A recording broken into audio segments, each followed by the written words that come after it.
Hi, my name's Counsel, and welcome to the Mastering Money series of videos. Now, there's actually 9 in this series, so make sure that you see them all because collectively they really form the foundations of my journey towards making my first $1 million. Now, today I thought we'd have a look at what actually drives money results. Now, if you think about it, money in some way, shape, or form has been around for at least the past 5,000 years. And it dates all the way back to the ancient times of Mesopotamia. But what really interests me about that 5,000-year history is that we've had literally hundreds of generations of people since, so approximately 300 generations. And in some way, shape, or form, each of those generations has thought about how do they get surplus money for their version of the good life. And yet today, despite all of that history, the mysteries around having surplus money still really occupies the minds of current generations. And it seems that only a minority ever really get to authentically enjoy their version of the good life. And it seems that the majority really maintain their positions on some form of work stress, not enough time, not enough money treadmill. And when you think about the information that's available, I mean, we have literally an abundance of information. There's so many books, there's so many videos, there's so many CDs, there's so many downloadables, there's so many computer programs. Literally, we've got information on how to increase your profitability, information on get rich quick and wealth for life. And despite this 5,000-year history, and despite all of the information that's available, the mysteries of money still remain an enigma for most people. And that certainly was my case for the first 40 years of my life. I guess like everybody else, I was taught to really go out there and get a job and work really hard. And, I chose the life of a potter and I was an exhibiting artist and I would exhibit my work nationally and internationally. And yet I was never able to get ahead. And I always wondered why. Why was I always dead flat broke? In fact, I was worse than dead flat broke because I was always in some form of debt. And I was just pondering this one day. And I was walking through an art gallery. And in the art gallery, there were these pictures, and it was really about the early construction of the Sydney Harbour Bridge. And I was moving through these series of photos, and I came across another photo based on the early construction of the Eiffel Tower, and it suddenly dawned on me. It's kind of like this, great sort of bolt of lightning hit me that it was all about the foundations, because the Sydney Harbour Bridge could only have ever been built if the foundations were solid. The Eiffel Tower could only ever have been built if the foundations of which they were built on were as absolutely rock solid. And so I started thinking and studying about the foundations in the Sydney Harbour Bridge. Just the pylons, I mean, they go down 12 metres and they're set in very, very solid sandstone. And then they've got anchoring tunnels at each end that go back into the deep bedrock. They go back 36 metres. And so it really was the foundations. And when you think about the Eiffel Tower and each of its 4 feet, the foundations were dug to a depth of 53 feet. And then something like 20 feet of concrete was poured in. And then it was huge blocks of limestone and 2 layers of hardstone. But then they had people literally crawl down into the middle of those foundations and set in place anchoring bolts that were 26 feet long and 4 inches in diameter. And it really dawned on me that it was my foundations around money were based on this notion of 3 mindsets. It was go out there and earn money, go out there and spend money, and then go out there and borrow money for non-productive purposes. And it was a bit like, these people in the video here. I just couldn't make my financial future move forward. I just couldn't actually get to a surplus.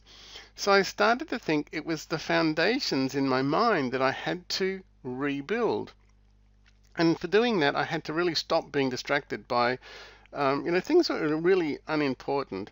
And I had to become a better administrator of my time. And I had to deepen my understandings of the ways that not only my mindset was actually working, but the way that money itself worked, the way that value was exchanged. And so by developing new foundations based on mastery, and this sense of value, it literally enabled me to, move from a position of dead flat broke to making my first millionaire within 3.8 years.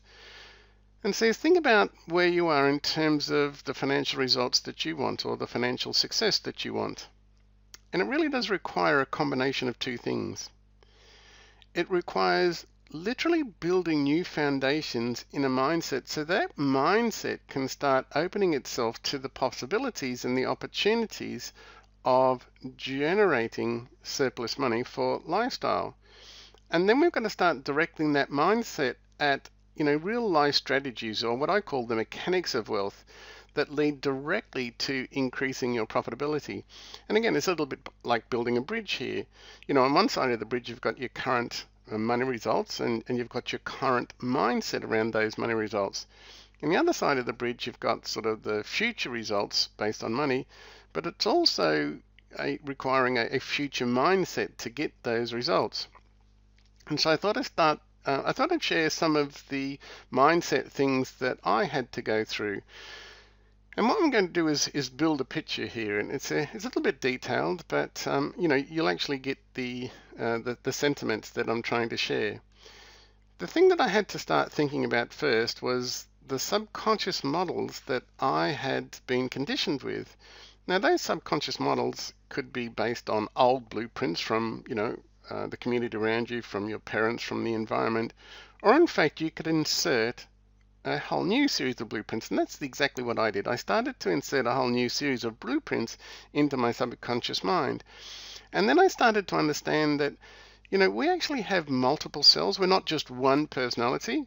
In any given context, there's basically a different mental personality comes forward to deal with that context. Now, some of those cells, especially if you look at a subject called the psychology of the cells, you'll find that some of those cells are really quite progressive, and they're the ones that enable you to move forward, but some of those cells are actually quite disowned, and they're the ones that hold you back, and they're the ones that tend to sabotage you.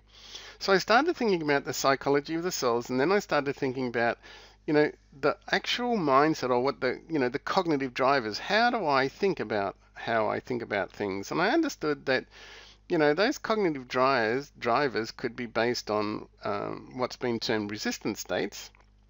And resistance states are those things that are always kind of sort of got this little internal voice that it's uncomfortable, so you better step back into safety. Or in fact, they could be based on flow states, and those flow states say, yep, look, this is a really good thing to go after, and I'm going to skill myself. And so you've got to start thinking about what cognitive drivers that you're tapping into, and then how do those cognitive drivers affect your motivation. Because my motivation had to change from disappointment, which was the first 40 years of my life, into I had direct pleasure at this ability to gain mastery. And then I had to start thinking about my habits.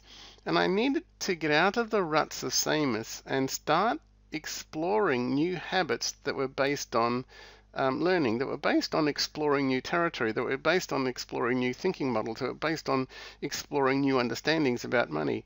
And then I had to start making new neural pathways inside my mind. Because, for the first 40 years, I was just reinforcing the old, the familiar pathways, but they weren't allowing me to get the money results that I started to want. So I had to establish new neuro pathways, and you do that by repetition, repetition, repetition. And it's those new neuro pathways that led me to a new set of skills.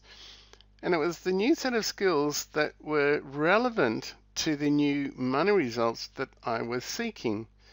Because, for the first 40 years, I was just using my faithful old skills. And of course, it was those faithful old skills that were actually denying me access to the money that I was wanting. And then I had to start thinking about my thinking itself. Where was my thinking? Was my thinking in profit thinking, or was my thinking still in this business about the exchange of labor and time for money? So I had to change my thinking from this, this labor and time for money model of the world into a much more enterprising model that really understood value itself and how value is exchanged within our society. Because it was really important for me to understand that I was making choices from every one of those levels and every one of those layers. In fact, all of those choices from all of those money drivers were having a compound effect on each other because they all influenced each other. And so the way that I started thinking was to say, look, if I can get a small percentage increase, a small percentage improvement in each of those money drivers, then I could actually have a very large compounding effect. And in this case, literally 256% compounding effect on my money results. And that was the first part of my journey that allowed me to successfully navigate my way to my first $1 million. So that's all for me for this video. So stay tuned for video 2 where we start looking at seeing opportunities. So until then, it's bye for me.